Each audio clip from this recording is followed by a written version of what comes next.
سلام بچه ها، امروز اومدیم سکانس فیلم ترسناک ایت رو با هم ببینیم. پس بزنین بریم.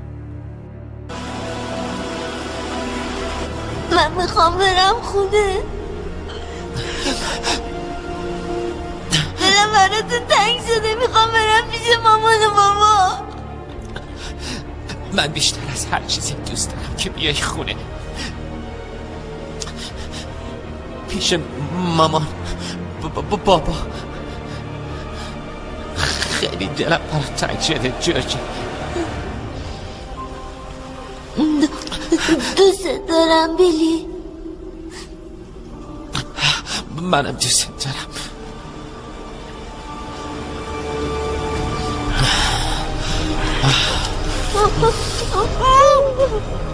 ولی تو جورجی نیستی.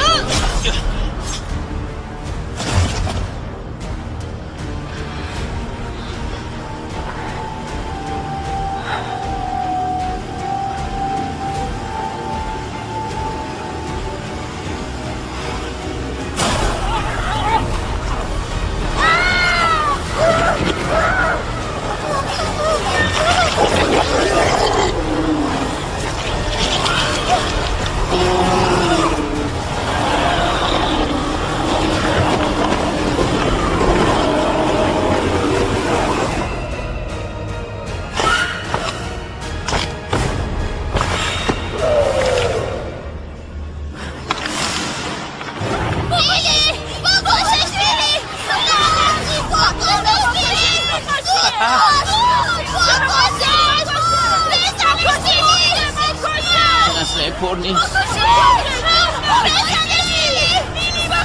یخبین مراقب باش.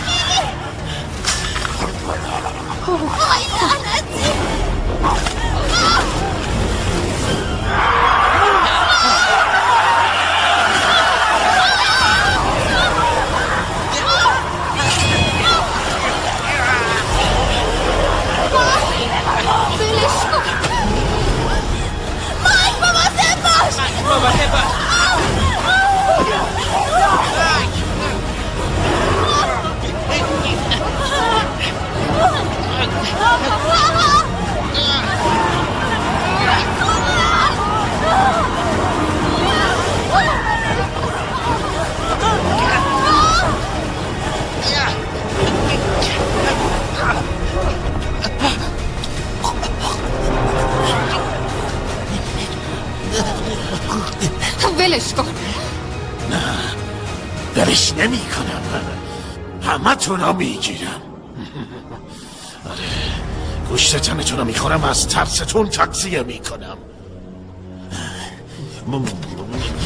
مگه این که شماها ما دوتا رو تنها بذارید، اون وقت فقط خودش رو میبرم و بعدش دوباره به خواب ناز فرو میرم و شماها زنده میمونید تا بزرگ شید و بتونید رانندگی کنید و خوشحال زندگی کنید تا وقتی پیر بشید و دوباره برگردید به جنگل.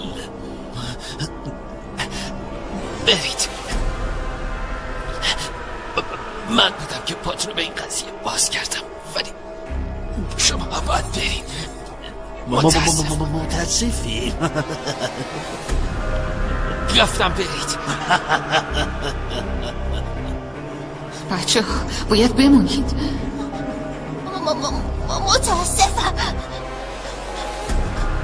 بهت گفته بودم بیل، بهت گفته بودم لعنتی، من نمیخوام بمیرم. تقصیر توه. تو با مشت زدی تو صورتم، مجبورم کردی بیام تو این کسابتونی، منو بردی تو اون خونه خرابه و حالا مجبورم این تلقی عوضی رو بکشم. به خلوف بازرگاه خوش اومدی عوضی.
بازم دختر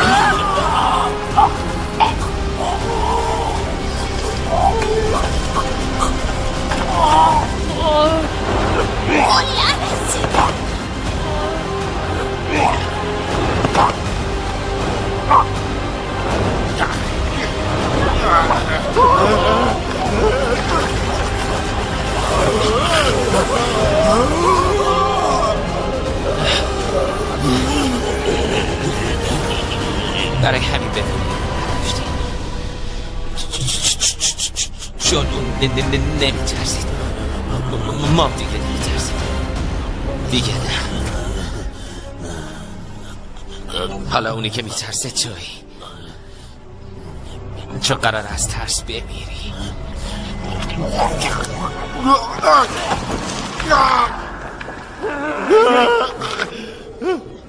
آن مشت خود را بر ستون کوبید و باز اصرار داشت که ارواح میبیند و مشت خود را بر ستون کوبید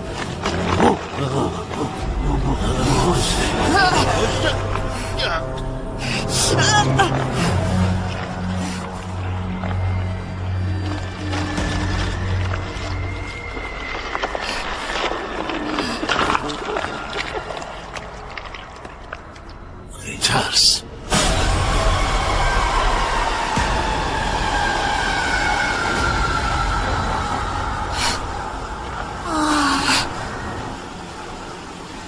حالا میتونم واسه این مقاله تابستونیم چه کار کنم.